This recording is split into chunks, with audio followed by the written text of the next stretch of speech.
outside of diet, what are some of the supplements you would advise people to look at when you're looking at optimizing blood sugar, diabetes? Of course, we went over the chromium, the thiamine, but are there others that you'd say, hey, you should check these out?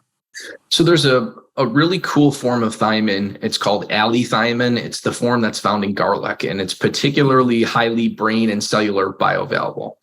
I actually decided to try this on myself, my own blood sugar. So I started with a A1C of 5.2 to 5.3. I took 300 milligrams of allithiamine for, I think it was about 2 months, and it dropped my A1C down to 4.8. And so allithiamine, benfotiamine, which is another kind of thiamine similarity, but it has good cellular penetration as well.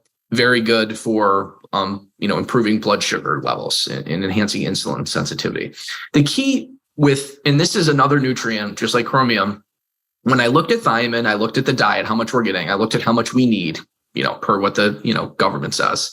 I go, wow, there's going to be very few people that are deficient.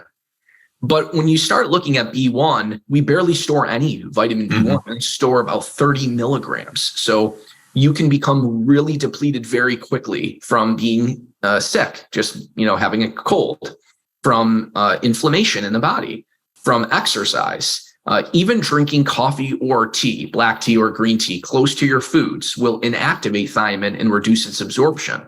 So there's all these factors that really increase one's need for thiamine, including a diet high in refined carbs and sugar. So we've known actually giving parenteral nutrition can cause B1 deficiency because it's almost like it's based on need. So when you start increasing the need for thiamine by having a high carb diet, it's one of those nutrients where its need just dramatically shoots up, and you can actually induce deficiency despite consuming quote unquote enough because you're putting added pressure on the body. So it's just one of those key nutrients that sits at the top of glycolysis. There's certain enzymes like transketolase and other enzymes as well, alpha ketoglutarate in the Krebs cycle, that depend on thiamine to basically metabolize glucose so we can make ATP. And it's just one of those amazing nutrients that if you become deficient in, and there's been clinical studies back in 1939, back in 1940, that just a few weeks of eating a low thiamine diet will induce pre-diabetic and diabetic glucose curves, but certainly after a couple months. So the idea of intermittent fasting within blood sugar, I mean, diabetics, should they ever intermittent fast? I think intermittent fasting is fine, also known as time-restricted eating.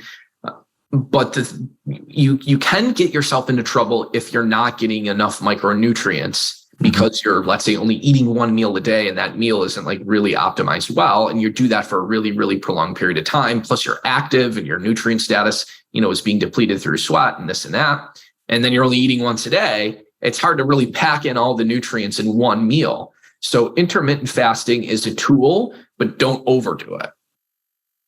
What are your thoughts on continuous glucose monitoring that you see everyone slapping on the back of their, triceps and promoting these days? Yeah, I mean, it's good to get your baseline to tell you, okay, this sour mix in my alcoholic drink just shot my glucose up to 160, right? It's good to figure out what's really spiking your glucose levels because your insulin's gonna, even though it's not tracking insulin, is gonna look very similar. But after a while, you don't want to become super hyper focused because a little bit of a glucose spike is fine. That's not a big deal, especially if you're metabolically fit. So you said the baseline status, just like you would get blood work for a baseline, but you're not going to be testing your blood work every single day, right? And hyper focusing on it. So use it as a tool, as a starting point, and then, don't, worry about it all the time.